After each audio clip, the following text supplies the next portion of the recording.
चारों ओर सुनने को मिलता है कि बेटी बचाओ बेटी पढ़ाओ।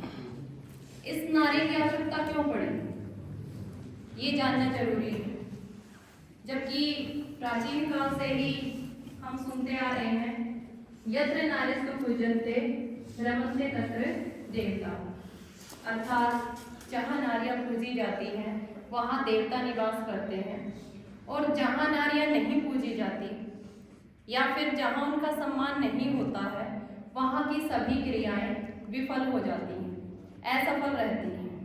प्राचीन काल से ही असुरों का नाश करने के लिए देवताओं को भी नारी की शरण में जाना पड़ा। दुष्टों का नाश करने वाली महाकाली, विद्या की देवी सरस्वती और धन की देवी भी लक्ष्मी, ये सब किसके उदाहरण हैं? नारी शक्ति के। तो बेटी बचाओ बेटी पढ़ाओ। बेटी बचाओ इसका क्या अर्थ है कि पहले क्या होता था, कुछ हद तक आज भी है, कन्या भ्रूण हत्या, कि बेटी को मां के गर्भ में ही मार दिया जाता था। तो इससे जो समस्याएं पैदा हुई वो सब क्या है कि बेटी बचाओ बेटी पढ़ाओ में कन्या भ्रूण हत्या यानी कि बेटी बचाने की आवश्यकता क्यों पड़ी। और ये जो हमारे सामने समस्याएं आ रही हैं ये इसी कारण से आ रही है कि जो नारी और पुरुष संख्या है उसका संतुलन बिगड़ रहा है।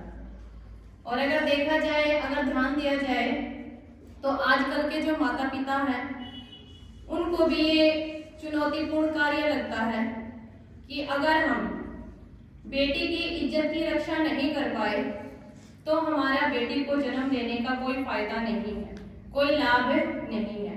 क्योंकि आजकल बलात्कार, यौन अपराध और इस तरह की बहुत सारी ऐसी चीजें हैं जिनसे माता पिता को भी लगता है कि हमारे घर में बेटी ना हो, और बेटी का बाप बनना किसी को पसंद नहीं है। और ये माना जाता है कि बेटे जो है वो वंश चलाते हैं, बेटियां नहीं।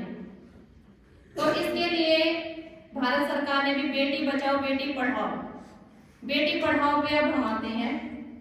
तो बेटी पढ़ाओ का जो भारत सरकार ने बहुत सारी ऐसी योजनाएं चलाई हैं, जिसमें है बेटी पढ़ाओ, तो उसमें है बेटी धन योजना, जिसके तहत क्या किया जाए कि बेटियों को पढ़ाया जाए, वो किसी पर भी बोझ ना बने, उनको ना लगे जैसे दहेज प्रथा, बहुत सारी ऐसी प्रथाएं रही हैं जिनके कारण जो माता पिता थे वो भी बेटी को पराया धन समझने लगे थे और आर्थिक बोझ भी जिनसे उनके ऊपर पड़ता था।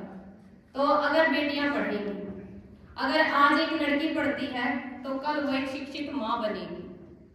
और पुरुष प्रधान देश जैसे कि माना जाता है, जितनी जरूरत पुरुषों को पढ़ने की है उससे कहीं ज्यादा लड़कियों को या नारियों को पढ़ने की होती है।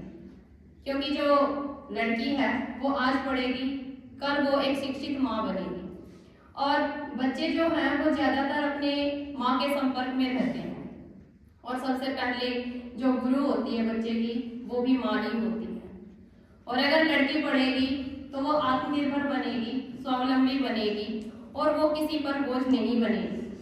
आज हर एक क्षेत्र में, कोई भी क्षेत्र ऐसा नहीं है जहाँ लड़कियां आगे नहीं हैं, चाहे वो कोई भी क्षेत्र है।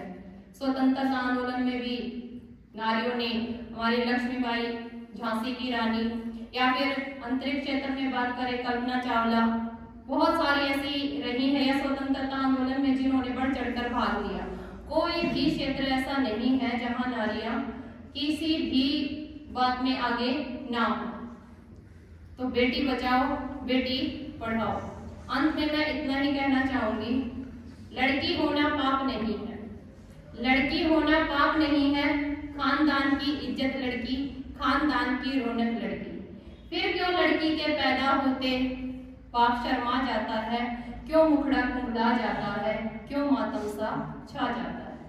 आज तो लड़की कुल का दीपक, आज तो लड़की देश की आशा, फिर क्यों लड़की के पैदा होते मातम सा छा जाता है, क्यों बाप शर्मा जाता है। धन्यवाद।